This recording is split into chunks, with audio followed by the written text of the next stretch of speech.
नमस्कार, मैं हूं संजीव श्रीवास्तव। आप देख रहे हैं 4 PM न्यूज नेटवर्क।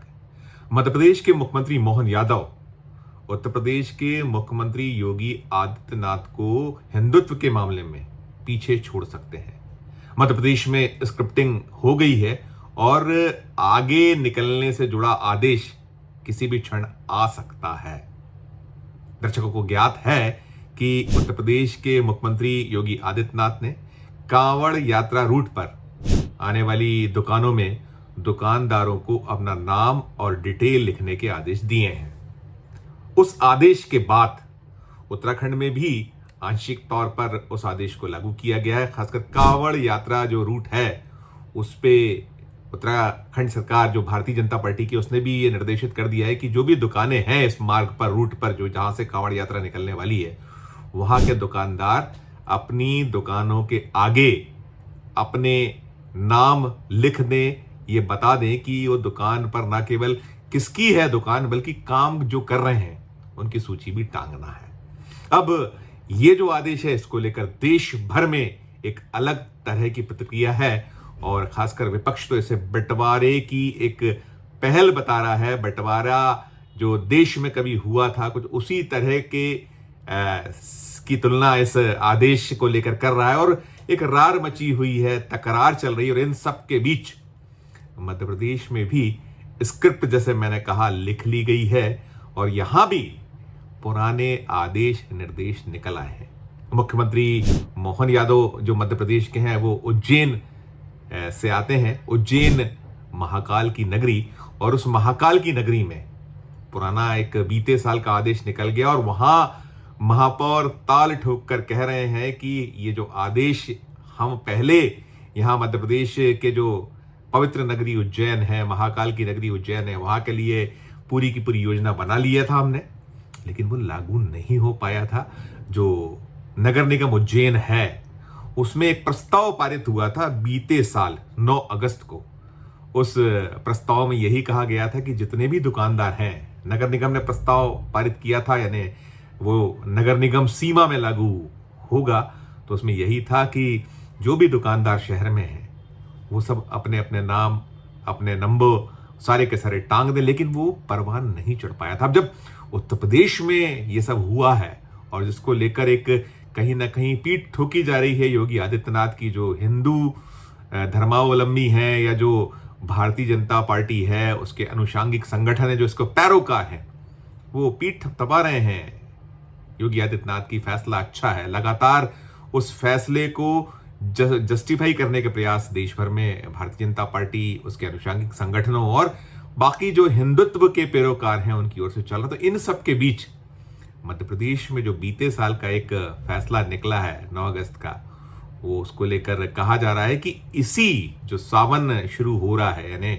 सावन की शुरुआत सोमवार से हो रही है, 22 जुलाई से पवित्र श्रावण मास शुरू होगा, उसके पहले हम इसे लागू कराएंगे, ये कह दिए गए। और इन सबके साथ साथ इंदौर से एक आने वाले विधायक, प्रचंड बहुमत से जीतने वाले विधायक रमेश मेंदोला ने तो एक अलग तान, एक अलग राग छेड़ा है। उन्होंने तो एक चिट्ठी लिखी है मध्य प्रदेश के मुख्यमंत्री को। वो चिट्ठी उन्होंने प्रेस और मीडिया के लिए भी जारी कर दी है। उस चिट्ठी में मांग की गई है रमेश मेंदोला की ओर से कि जो फैसला है ना केवल उज्जैन बल्कि पूरे के पूरे मध्य प्रदेश में लागू किया जाए।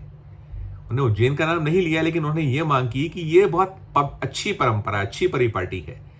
नाम जो है दुकानदारों के, हर दुकान जो है मध्य प्रदेश भर में, वो चाहते हैं। रमेश मेंदोला ने जो पत्र लिखा, उन्होंने कहा है कि सरकार को मध्य प्रदेश में हर स्थायी और चलित दुकान के सामने दुकानदार का नाम लिखना अनिवार्य करना चाहिए। इस चिट्ठी की भी बड़ी चर्चा है, इस चिट्ठी की भी बड़ी गूंज हो रही है कि मध्य प्रदेश में यूपी से आगे निकलने की एक व्यू रचना तैयार कर ली गई है। और मध्य प्रदेश को वैसे भी राष्ट्रीय स्वयं सेवक संघ की प्रयोगशाला के तौर पर देखा जाता है। खासकर जो मालवा निमाड़ क्षेत्र है, ये इसे घोषित तौर पर कहा गया है कि ये आरएसएस की प्रयोगशाला है। आरएसएस का ऐसा क्षेत्र है जहां उसने बहुत सारे इस तरीके के प्रचार या इस तरीके का नवाचार कह लीजिए, वो कहती है पार्टी, जो बीजेपी, किए गए हैं। वहां एक पूरा का पूरा अलग उसकी स्थितियां हैं। तो ये निकली है बात। और रमेश मेंदोला कौन है? रमेश मेंदोला जो बीजेपी के राष्ट्रीय महासचिव रहे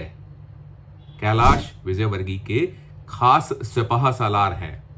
कैलाश विजयवर्गीय इस समय मोहन यादव सरकार में मंत्री हैं, बीजेपी के जाने माने नेता हैं। उनके ये जो खास समर्थक मेंदोला ने चिट्ठी लिखकर मांग कर ली और इसके साथ साथ ये तो चल ही रहा था। और जो यहाँ मध्य प्रदेश में पुजारीगण हैं या जो और हिंदुत्व धर्म के पैरोकार हैं, उनकी तरफ से भी मांग आवाज उठने लगी है। जो महाकाल मंदिर के पुजारी हैं, उनके पास अखिल भारतीय पुजारी महासंघ का भी दायित्व है, महेश शर्मा, उन्होंने भी ताल ठोक दी। उन्होंने कहा है कि नगर निगम से 3 साल पहले ये मांग उनके द्वारा की गई थी और वे चाहते थे कि ये जो स्थिति है ये लागू होना चाहिए मध्य प्रदेश में। 3 साल से मांग कर रहे हैं, ये भी कहा गया है महेश शर्मा की ओर से। और उन्होंने साफ कहा है कि जो सावन का पवित्र महीना होता है, ऐसे में जो भक्त हैं, भक्तों का अपना संकल्प होता है, अनुष्ठान वे करते हैं, तो ये खंडित ना हो, इसलिए जरूरी है कि नाम लिखे जाएं दुकानों के आगे। यानी जो मैं कह रहा हूं कि मध्य प्रदेश में एक पूरी की पूरी स्क्रिप्टिंग हो गई है और निकलकर ये भी आया है कि मुख्यमंत्री मोहन यादव की शनिवार को राष्ट्रीय स्वयं सेवक संघ के जो कुछ बड़े पदाधिकारी गण हैं उनके साथ बातचीत भी हुई है, उनके साथ मुलाकात की भी एक सूचना है। हालांकि जब हम समाचार बना रहे थे तब यही सूचना थी कि अभी मुलाकात होने वाली है और वीडियो बनाते वक्त तक पुष्टि नहीं हुई थी, लेकिन निकल कर आ रहा था कि वे मिलने जा रहे हैं। तो कुल मिलाकर ये जो कुछ भी मध्य प्रदेश में घटित हो रहा है, खासकर शुरुआत वो पहले उज्जैन से हुई, उज्जैन के बाद इंदौर जो लगा हुआ है क्षेत्र मालवा निमाड़ का, जो बहुत प्रमुख नगरियों में शुमार है, चाहे उज्जैन हो और चाहे इंदौर हो, वहां से ये आवाजें उठी। इस आवाज के उठने के बाद पूरे मध्य प्रदेश में इस तरीके की मांग तेज हुई है, तेजी से डिमांड की गई है मुख्यमंत्री मोहन यादव से। और मोहन यादव का भी जो बैकग्राउंड है, मोहन यादव भी राष्ट्रीय स्वयं सेवक संघ के बहुत आंखों के तारे माने जाते हैं कि उनकी जो ताजपोशी मध्य प्रदेश में हुई है मुख्यमंत्री पद पर, उसके पीछे भी कहीं ना कहीं आरएसएस का एक बड़ा योगदान रहा है, ऐसा बार बार कहा गया है, माना गया है।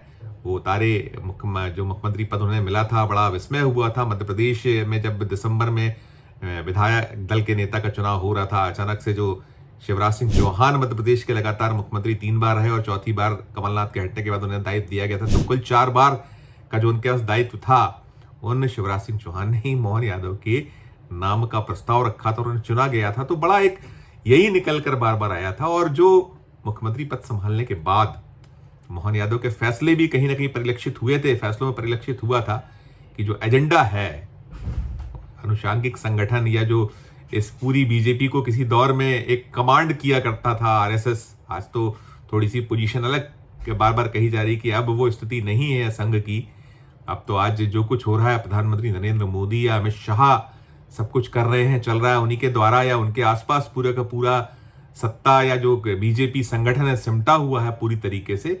तो ऐसे में मोहन यादव जो मध्य प्रदेश को संभाल रहे हैं, उनके सूबे से ये जो पूरी की पूरी एक व्यू रचना के तौर पर देखा या माना जा रहा है कि यहाँ एक व्यू रच लिया गया और इसकी जो फैसला है अतिशीघ्र हो सकता है। और ये जैसा कहा जा रहा है, चाहे वो उज्जैन के महापौर हों या और भी जो पदाधिकारी गण हैं उज्जैन नगर निगम के पदाधिकारी, वो कह रहे हैं या जो वहां से मांग उठ रही, इसके बाद यही माना जा रहा है कि इसी श्रावण मास में जो परसों 22 तारीख से शुरू हो रहा है, उसी के बीच में ये फैसला मध्य प्रदेश में कुछ कम से कम उज्जैन में तो लागू हो ही सकता है, मध्य प्रदेश में हो या ना हो। इसके अलावा एक फैसला और भी बड़ा हुआ है कि अब रविवार को उज्जैन में कल से ही जो स्कूलों का सिलसिला है शुरू हो जाएगा। स्कूल रविवार को लगेगा और सोमवार को वहां अवकाश होगा। दरअसल होता यह है कि जब ये श्रावण मास होता है तो वहां पर जो है भगवान महाकाल की सवारी निकाली जाती है और वो सवारी के दौरान बड़ी एक काफी भीड़ होती है भक्तों की और बहुत सिलसिला ऐसा होता है जिसमें बच्चों के स्कूल आने जाने में कठिनाई होती है। और बीते साल भी ये चीज पाई या देखी गई थी, तो कुछ इस तरीके का बदलाव बीते साल हुआ था, ये कहा गया है। और अभी ये कहा जा रहा है कि 22 जुलाई से 2 सितंबर तक कक्षा 1 से कक्षा 12 तक स्कूल रविवार को लगेंगे और सोमवार को अवकाश रहेगा। यानी अब रविवार का अवकाश नहीं रहेगा। हालांकि जो उज्जैन के कलेक्टर है उन्होंने ये कहा है इस मामले को लेकर मीडिया से कि अभी प्रयोग के तौर पर 22 जुलाई वाला जो सोमवार है उसमें बदलाव किया गया है कि रविवार पहले 21 को स्कूल लग जाएगा और 22 को अवकाश रखेंगे, और यदि बाद में जरूरत पड़ती है तो फिर आगे इसको सिलसिले को जारी रखा जाएगा, ये निकल के आया है।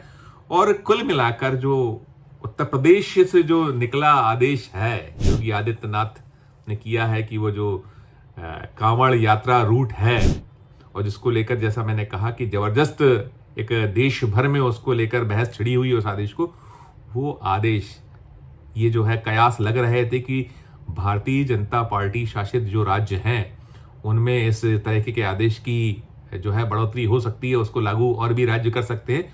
तो दिखलाई अभी यही पड़ रहा है कि उत्तर प्रदेश और उत्तराखंड के बाद यदि कोई कदम उठाने जा रहा है सूबा तो वो मध्य प्रदेश उठा रहा है, और इस बारे में आधिकारिक तौर पर शीघ्र अतिशीघ्र कोई आदेश कोई निर्णय हो जाने की प्रबल संभावनाएं जतलाई या बतलाई जा रही हैं।